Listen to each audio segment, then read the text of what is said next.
예. 자, 오늘 설교 말씀인데요. 오늘 설교 말씀 시작하기 전에 한 가지 좀 좋은 소식이라 그럴까요? 좀 나눠드리고 싶은 것은 지난주에 우리 아이비 자매 통해 가지고 연락을 하나 받았는데 앤디 플레밍이라는 형제가 그 부인이랑 같이 우크라이나에서 블라디보스톡으로 가는 길에 서울을 잠시 들린다고 해서 9월 2일 날 예배 때 제가 설교 부탁을 좀 드렸습니다. 앤디 플레밍이랑 현재는 이제 그 러시아 미션을 많이 지원하고 후원하고 도와왔던 형제 중에 한 분이시고요. 지금 아마 교사로 활동하고 있는 걸로 알고 있습니다. 그래서 우리 박재호 장로님께 조언을 구했더니 아주 설교 뛰어나게 하시는 분이라는 이야기를 해주셔서 흔쾌히 설교 부탁을 드렸고요. 정말 올해는 감사하게 이렇게 지나가시는 분도 들러서 설교도 해주시고 이게 얼마나 좋은 일인지 모르겠어요. 그렇죠? 그래서 기대하시고 또 기도도 해주시면은 좋겠다 싶었습니다. 오늘은 그리스도 안에 사는 삶이라는 제목입니다. 최근에 그 성경 공부하시는 분하고 만나서 이야기를 나누면서 믿음이라는 것이 굉장히 추상적이잖아요. 우리 팀들도 이번에 캠프 갔다 오고 나서 이제 성경부 하고 싶다 이렇게 생각하는 팀들도 좀 많이 늘었다라고 들었습니다. 믿음이라는 것이 막상 이제 그 생기고 나서 이렇게 살다 보면 너무나 자연스러운데 막 시작하는 사람한테는 좀 생경하고 또 모른 척하고 믿자니 양심이 좀 찜찜하고 그렇죠. 또 우리 교회는 뭐 그렇게 대충 믿기에는 자꾸 물어봐요. 결심을 했느냐, 뭐 제자가 되겠느냐, 뭐 등등. 그래서 그냥 얼렁뚱땅 신자인 척하고 오기도 좀 불편한 교회이기도 합니다. 그래서 좀 그런 그 믿음이라는 추상적인 것이 조금 더 구체적으로 느껴진다면 구체적인 것으로 설명된다면 뭐가 있을까 좀 고민을 해봤는데요. 오늘 설교 말씀은 그러한 맥락에서 준비한 겁니다. 그리스도 안에서 사는 삶이라는 것이 뭐냐? 이것은 이런 겁니다. 예수를 믿는다는 것, 또 하나님을 믿는다는 것. 그것이 어떤 의미가 있고 그것 때문에 나는 그 믿음이라는 것이 생기면 어떻게 사는 걸까? 이런 고민이죠. 왜냐하면 우리는 예수님을 믿는다고 말하고 천국이라는 개념을 생각한다고는 하는데 막상 매일 사는 데는 천국이 아니고 이 세상이란 말이에요. 그래서 종종 혼돈스럽습니다. 어떻게 살아야 하나 라는 생각을 하죠. 거기에는 여러 가지 오해들도 있고 제가 보건대 그런 것들이 혼재되어 있습니다. 왜냐하면 우리가 이렇게 생각하잖아요. 종종 예수를 믿으면 보다 더 좋은 삶을 살 수 있다. 예수 믿고 구원받으세요 뭐 이러면 나쁜 것 같지는 않잖아요. 예. 뭐 천국에도 갈 수 있고 뭐 영생이라는 것도 준다고 하고 이런 거죠. 그런데 제가 수십 년간 목회를 하면서 놀라게 된 부분 중에 하나는 이런 겁니다. 신앙의 가치를 잃어가는 사람들 또는 그 신앙의 가치를 거부하는 사람들이 가끔 생겨나요. 믿는 사람들 가운데서. 그런데 그런 분들이 의외로 그렇게 안 좋은 상태가 되고 나서는 천국 또는 영생이라는 것에 별로 가치를 안 두시더라고요. 무슨 이야기냐면 우리 손에 만져지는 돈이니 음식이니 현실적으로 와닿는 것은 언제든 그 가치를 느끼거든요. 그런데 보이지 않는 것에 대한 가치는 신앙의 상태가 변함에 따라서 갑자기 없는 것 같은 가치를 두지 않는 경우들도 있습니다. 그래서 우리가 예수를 믿고 그 안에 산다라고 하는 것은 더 좋은 삶, 더 행복한 삶이라기보다는 예수 그리스도를 믿음으로 인해서 이전과는 다른 삶을 사는 것이다. 다르다라는 것이 보다 더 성경적이지 않겠는가라는 겁니다. 물론 때때로 많은 경우에 더 좋은 삶을 의미하기도 합니다. 그러나 그 신앙의 가치 때문에 때때로 세상적인 관점에서 바라보면 더 나쁜 삶이 될 수도 있어요. 네. 내가 교회를 가야 돼? 라고 생각하면 사람들이 종종 생각하는, 머리에 떠올리는 게 자기가 즐기던 것을 못하게 될 것이다 라는 두려움이 있습니다. 그렇지 않나요? 그런 사람에게 나쁜 삶이죠. 또는 그 신앙의 가치 때문에 주변 사람들로부터 불편한 시선을 느껴야 한다든가, 이런 경우에 나쁜 삶이 될 수 있습니다.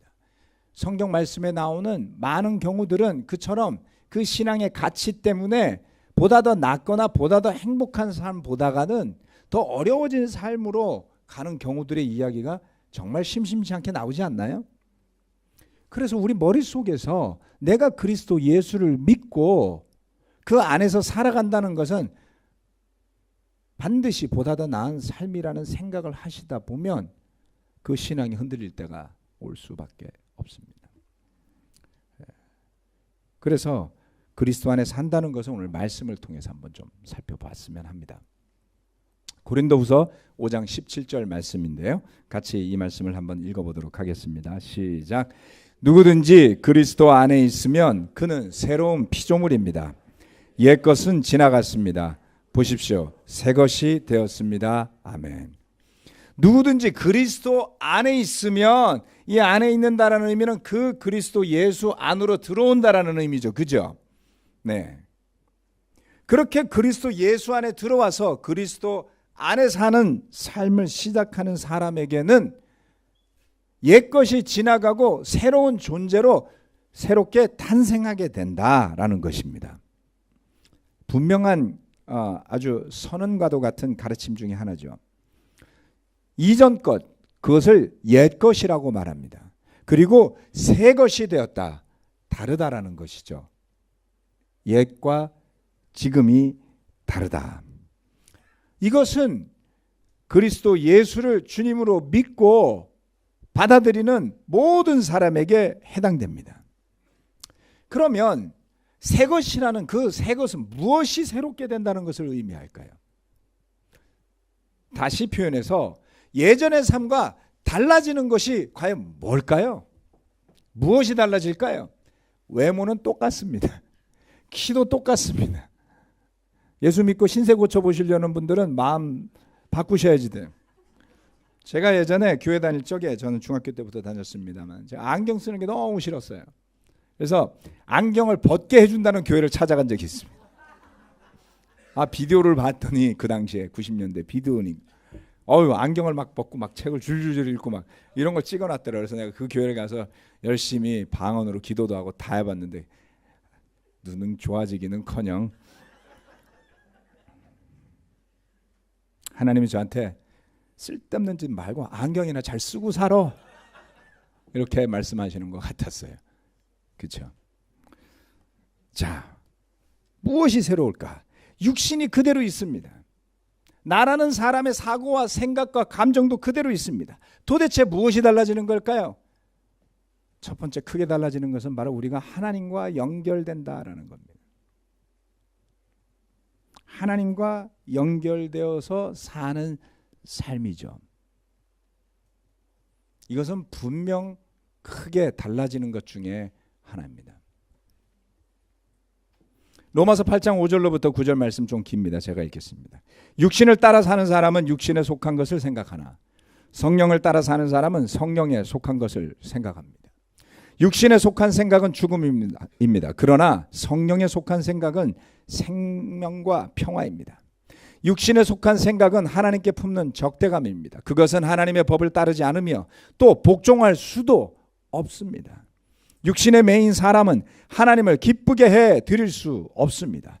그러나 하나님의 영이 여러분 안에 살아 계시면 여러분은 육신 안에 있지 않고 성령 안에 있습니다.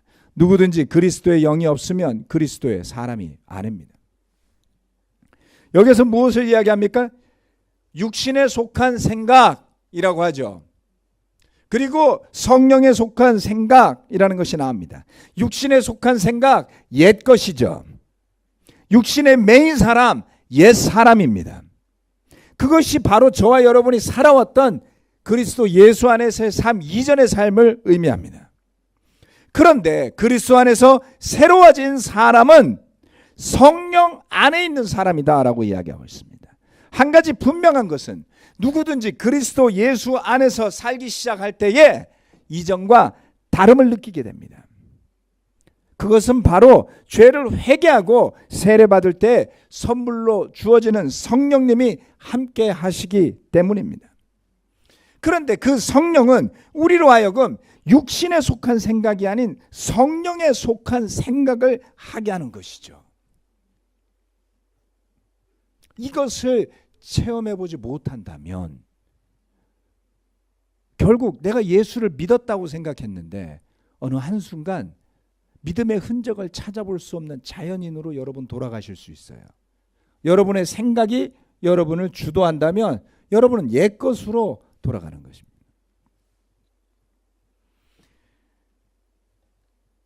성령, 그것은 생명과 평화라고 했습니다.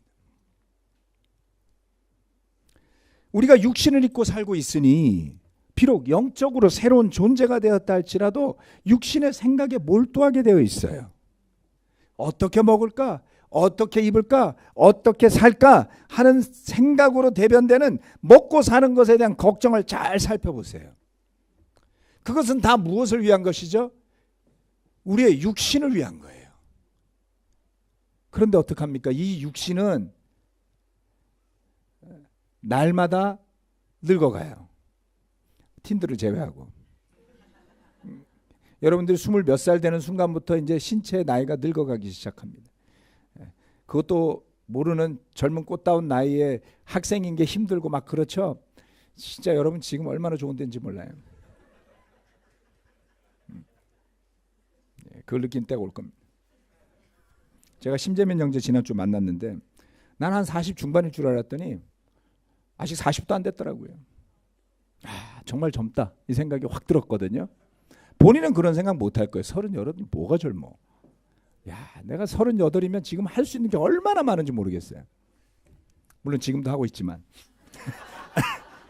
자, 그 육신에 대한 생각, 날마다 늙어가고 있어요. 날마다 죽음을 향해 가고 있어요. 그것을 어떻게 먹일까? 그것을 어떻게 입힐까? 그것을 어떻게 살릴까? 하는 생각은 죽음에 대한 생각이에요. 그래서 그 육신에 대한 생각만으로 가득 차 있으면 나의 느낌, 나의 생각, 내가 먹고 사는 것이 내 생각을 다 차지하면 죽음에 대한 생각으로 가득 찬 것이 될 수밖에 없습니다. 그러나 우리 안에 하나님의 영이 살아계셔서 우리로 하여금 하나님을 생각하게 하고 하나님의 나라를 생각하게 하고 생명을 생각하게 한다면 거기에 평화가 있는 것이죠. 내 힘이 아니에요. 성령님이 그것을 깨닫게 해 주시는 거예요. 박신 형제가 성찬 나눠줬는데 정말 저는 대단히 감사했습니다. 왜냐하면 옛날 경지를 제가 알고 있거든요. 그 옛날의 경지는 예배 오다가 차 안에서 싸워서 예배 와서 인상 쓰고 앉아있는 경지였다고요. 근데 그 경지를 우리 모두 경험해보지 않습니까? 별것도 아닌 것 같고 왜 싸워가지고 꼭 예배 전에, 저는 꼭 설교 전에 아주 얄미워요. 내일 설교해야 되는데 막 싸우고 막 그렇게 해놓고 좋은 설교 하길 바래 막 이러면서. 그런데 어느 순간인가 성령님이 이끄시는 생각 속에서 나를 잠시 멈추고 내가 지금 이렇게 느끼는 게 정말 맞는 걸까? 이것이 하나님이 기뻐하시는 것일까? 내가 이런 선택을 하는 것이 누구를 위한 것인가? 육신을 위한 생각이라면 죽음이라고 했습니다. 그런데 성령님이 그 순간에 일을 하셔서 아니야. 하나님이 기뻐하실 만한 생각도 하나님이 기뻐하실 만한 행동도 아니니 내가 기도를 좀 해야 되겠구나. 그것이 우리를 살립니다. 사도행전 2장 42절 말씀 같이 짧으니까 읽어볼까요? 시작. 그들은 사도들의 가르침에 몰두하며 서로 사귀는 일과 빵을 떼는 일과 기도에 힘썼다. 잘렸네요. 죄송합니다. 하나 더. 기도에 힘썼다. 그리스도 안에 사는 것, 그것이 이전과 다른, 그것은 이전에 없던 영적인 습관들이 우리에게 생겨나는 것이에요. 그 예루살렘 교회 형제자매들은 사도들의 가르침에 몰두했습니다. 예수 그리스도의 복음의 말씀이 사도들을 통해 전해지는 것을 배우고자 애썼어요. 그들이 구약 성경에 대해서 비록 알고 있는 사람들이었지만 그 사도들을 통해서 복음적 관점에서 그 구약의 예언들이 다시 설명되어질 때 새로운 깨달음들을 얻게 되었겠죠. 뿐만 아니라 함께 교제하는 일과 그리고 기도에 힘을 썼습니다. 여러분들이 이처럼 예배에 참석하는 이유는 뭡니까? 말씀을 듣고 함께 찬양도 나누고 성찬도 떼면서 내 삶 속에 주인이 그리스도 예수이심을 스스로 인정하는 것 아닐까요? 만약 말씀을 묵상하는 일이 여러분의 삶에서 시들해진다면, 기도하는 일이 별로 가치가 없어 보인다면, 예배에 참석하는 것이 기쁨이 아니라 인간적인 수고와 노력으로 다 변질되어져 보인다면, 여러분의 삶 속에서 가장 놀라운 영적인 가치, 생명의 가치, 그 평화의 가치가 여러분의 삶 속에서 사라져가고 있다는 것을 아셔야 합니다. 오히려 그 반대가 되어야 되지 않을까요? 시간이 흐를수록 말씀에 대한 이해가 깊어지게 되고, 시간이 흐를수록 기도에 대한 깊이가 더해져 가게 되고, 하나님 나라를 사모하는 그 마음이 더 깊어야 되지 않겠습니까? 저는 젊을 때 잘못 생각한 게 한 가지 있어요. 나이가 좀 들면 빨리 죽고 싶을 것 같았어요. 나이가 들었는데 뭐 그렇게 귀찮게 살아야 될까? 난 나이 들면 빨리 죽고 싶을 것 같아. 그게 어릴 때 생각이더라고요. 나이가 들어가니까 세상에 몰랐던 게 막 자꾸 더 알아져요. 세상에 이렇게 맛있는 게 있는 줄 몰랐어요. 지난주에 능이 백숙을 먹었어요. 능이 백숙. 생전 처음 먹어봤습니다. 백숙인데 능이를 넣어놨어요. 진짜 맛있더라고요. 야, 내가 평생 살면서 능이 백숙을 처음 먹었더니 신세계가 열리더라. 10대 때는요, 요 밑에 가서 떡볶이만 먹어도 좋아요. 맨날 그 기름덩어리인 치킨이나 사달라 그러고, 그쵸? 그땐 그게 제일 맛있어요. 치킨, 피자 한 조각 더 살아봐요. 그래서 지금은 알게 됐어요.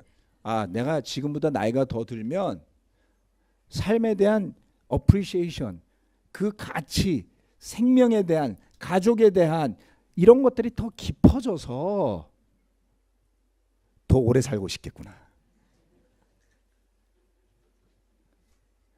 영적으로 시간이 흐르는데 그 가치를 더 발견해 나가지 못하면, 말씀의 깊이와 그 기도의 깊이와 하나님과 함께하는 삶에 대한 깊이가 더 깊어지지 못한다면 왜 살고 싶겠어요? 영적으로 죽어가는 이유가 바로 거기에 있습니다. 그리스도 안의 삶, 그것은 하나님과 연결되어지는 그 연결이 더욱더 튼튼해지고 깊어져 가는 길을 향해 갈 때에 끊임없는 새로움의 경지로 살아나는 것이죠. 두 번째, 사람들과 연결된 삶입니다. 사도행전 2장 44절로부터 47절까지의 말씀인데, 정말 이 말씀은 대단한 말씀이에요. 아주 놀라운 그리스도인의 교제, 그리스도인의 연결을 보여주는 구절들입니다. 같이 한번 이건 읽어볼까요? 시작. 믿는 사람은 모두 함께 지내며 모든 것을 공동으로 소유하였다. 그들은 재산과 소유물을 팔아서 모든 사람에게 필요한 대로 나누어 주었다. 그리고 날마다 한 마음으로 성전에 열심히 모이고 집집이 돌아가면서 빵을 떼며 순전한 마음으로 기쁘게 음식을 먹고 하나님을 찬양하였다. 그래서 그들은 모든 사람에게서 호감을 샀다. 주님께서는 구원받는 사람을 날마다 더하여 주셨다. 아멘. 한 가지 두드러지는 것 중에 하나는 우리가 그리스도인이 되었을 때 새로운 믿음의 사람들과 연결되기 시작을 합니다. 말씀은 그것을 분명하게 드러내고 그리고 이 믿음의 사람들과 연결되는 삶을 지지하고 있어요. 강하게 권하고 있습니다. 예루살렘 교회 제자들은 얼마나 열심히 모였는지 모릅니다. 날마다 한 마음으로 성전에 모이고 그것도 모자라 집집이 돌아가면서 빵을 떼고 기쁜 마음으로 음식을 나누고 그리고 함께 찬양까지 해요. 우리 팀들이 이번에 캠프에 가서 보니까 정말 그 교제를 즐기고 있더라고요. 우리 젊은 학생들이 뭐 아스팔트에 앉아서도 이야기하고 있고 난간에 기대서 같이 기도하기도 하고 뭐 누워서 기도하기도 하고 하늘을 보면서 아주 놀라웠습니다. 그 시간들을 한번 떠올려 보시기 바랍니다. 하나님과 연결되고 또 서로가 연결된다는 것이 얼마나 강력한 힘이고 우리의 마음과 초점을 하나님께로 돌리게 합니까? 그 모임이 얼마나 좋아 보였는지 그것을 보는 사람들에게 호감을 샀다라고 이야기를 하고 있습니다. 그렇죠? 누구든지 정말 즐겁게 놀면 주변에서 눈길이 가게 돼 있어요. 그렇죠? 아름다운 모습으로 지내면 호기심이 생기게 되어 있습니다. 영향력이 있죠. 여러분 요즘 어떻게 서로 연결되고 있습니까? 억지에서부터가 아니라 마음에서 우러나와서. 처음 제가 세례를 받고 나서 지금까지 저의 삶에 끊이지 않는 것이 있다면 바로 이 교제인 것 같습니다. 이 가운데는 수십 년 된 관계도 있고요.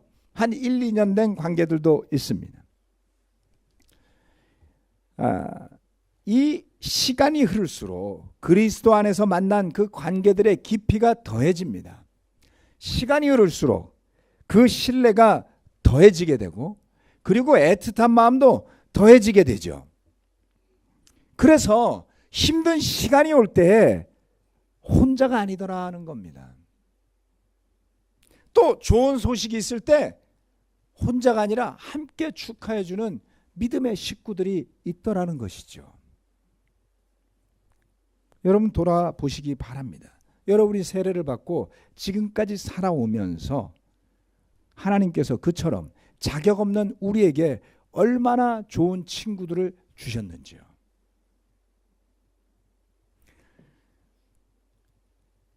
그리스도 안에 거듭나기 이전에 물론 친구가 있었습니다. 저는 친구를 좋아했어요. 공부하는 것보다 친구하고 노는 게 훨씬 좋았습니다. 그리고 저는 친구를 만드는 것이 진정한 성공이다라는 생각을 갖고 있었어요. 그렇지만 정말 어려운 시간, 내 힘으로 이겨낼 수 없는 그러한 도전, 삶의 어려움이 닥쳤을 때는 진짜 혼자더라고요. 그런데 그리스도 예수 안에서 내가 예수님을 주님으로 고백하고 그 주님과 하나가 되어서 또 형제 자매들과 하나가 되어서 연결되어서 수십 년을 살아왔지만 아무리 어려운 시간이 온다 할지라도 저는 혼자라고 느낀 적이 단 한 번도 없습니다. 그리스도 안에 우리가 새롭게 태어났다는 이유 하나만으로 이역만리에 가도 예수 그리스도 안에서 함께 거듭난 제자라는 이유로 환대를 해주지 않습니까? 뭐 어디든지 가서 교회가 있는 곳을 찾아가 보십시오. 그리스도의 교회라고 간판 써놓은 데 들어가서 저도 세례받은 제자입니다라고 말하면 누구든 여러분을 환영해 줄 거예요. 문화에 따라 좀 다르겠지만 기본적으로 허그 정도는 다 해줄 겁니다. 마찬가지죠. 이곳을 방문하는 형제 자매들 가운데 우리가 처음 보는 사람이라 할지라도 뜨겁게 환영해주고 같이 식사라도 하면서 교제하지 않습니까? 그것은 정말 하나님께서 우리에게 주시는 놀라운 축복임에 틀림이 없습니다. 물론 이것이 중심이 되어서 하나님과의 연결이 약화되기를 바라지는 않습니다. 그러나 분명히 성도들의 교제, 제자들의 교제, 그 연결은 그리스도 예수를 믿고 난 새로운 삶의 분명한 한 축임이 틀림없습니다. 마지막 세 번째, 그리스도의 향기가 나는 삶입니다. 고린도후서 2장 14, 15절 말씀입니다. 그러나 그리스도의 개선 행렬에 언제나 우리를 참가시키시고 그리스도를 아는 지식의 향기를 어디에서나 우리를 통하여 풍기게 하시는 하나님께 감사를 드립니다. 우리는 구원을 얻는 사람들 가운데서나 멸망을 당하는 사람들 가운데서나 하나님께 바치는 그리스도의 향기입니다. 그리스도를 아는 지식의 향기, 이게 뭘까요? 우리가 그리스도인으로 살아간다면 우리가 어디를 가든지 그 향기가 나게끔 돼 있다라는 것이죠. 등산 좋아하시는 분들은 아마 경험해 보셨겠지만 싫어하시는 분들이라도 여름에 산에 가면 누구나 겪게 돼 있는 것 중에 하나는 여러분이 뭔가의 냄새를 풍기고 다닌다는 걸 금방 알 수 있어요. 산에 들어가면 파리가 확 달라들거든요. 파리가 여러분의 냄새를 맡고 주변에서 날아다녀요. 인공위성처럼. 사실인지 아닌지 테스트해 보려면 오늘 오후에 산에 가보십시오. 이놈들이 어디서부터 나타났지? 시체한테 간다면 이해를 하겠는데 살아있는 나한테 왜 오는 거야? 죽기도 전에 벌써 죽음의 냄새를 풍기나 봐요.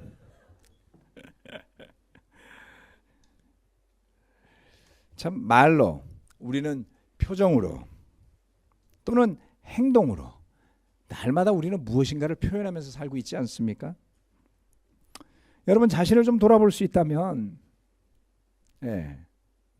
자신을 스스로 돌아보면서 지금 내가 풍기고 있는 것은 어떤 향기인가를 한번 생각해 보시기를 부탁드립니다.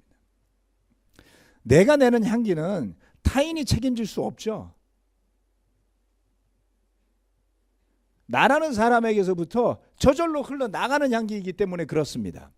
그리스도인이라면 누구든 그 그리스도를 아는 그 지식의 향기가 우리를 통해 나아가야 됩니다. 그래서 내가 의식을 하건 의식하지 않건 날마다 내가 하나님과 연결되어 있는 그 삶으로 말미암아서 성도들과 연결되어지는 그 풍성한 교제 안에서 그 향기가 나에게서 나가야 하지. 그 향기를 남이 뿌려주는 것이 아니더라. 저절로 흘러나오는 것입니다. 우리가 어떤 사람들이기에 하나님께 바치는 그리스도의 향기가 될 수 있는 것일까요? 여기 보면 알프스에 가서 찍은 사진입니다. 알프스에서 찍었던 어떤 사진보다 제가 좋아하는 사진은 이 들꽃들과 들풀의 사진이에요. 왜냐하면 이처럼 뭐 웅장한 자연이 아니어도 좋습니다. 그냥 들판에 풀이 펴 있고 꽃이 펴 있는데 거기에는 향기가 있어요. 도시에서 결코 맡을 수 없는 그 숲에 풀에 꽃의 향기가 납니다. 이 정도로 풀과 꽃의 향이 나는 곳은 몽골에서 딱 한 번 제가 경험해 봤고요. 몽골 아무데나 가면 나는 게 아니고 소하고 양이 못 오게 철조망으로 막아놓은 데라 이제. 철저하게 풀들을 먹어가지고 여름에 가도 풀이 없어요. 그런데 소와 양과 염소가 못 들어오게 철조망을 쫙 막아놔가지고 이렇게 풀들이 무릎까지 자라도록 자란 곳을 가본 적이 있습니다. 그곳에 가면 다른 곳에서는 맡을 수 없는 향이 나는 것을 볼 수가 있게 됩니다. 이것이 바로 저와 여러분이 그리스도 예수 안에서 자라나서 그 자연스럽게 각 사람에게 주신 달란트를 통해서 어우러져 나오는 그리스도의 향기가 되는 것이죠. 교회는 그처럼 모여있는 모든 사람들이 그리스도 안에서 어우러져 내는 향기가 나는 곳이 되는 것이 틀림이 없습니다. 그래서 우리가 이 예배를 사랑하는 것이죠. 혼자서 만들 수 없는 것, 혼자서 만들어낼 수 없는 것이 바로 이 예배인 것입니다. 주님이 계시기 때문이고 그 성령이 우리 안에 살아있기 때문이고 그것을 받은 여러분들이 함께 믿음으로 어우러져서 주님께 드리는 향기로운 예배가 되는 것이죠. 그리스도 예수 안에 사는 삶, 그것을 기억하시기 바랍니다. 말씀 마치겠습니다.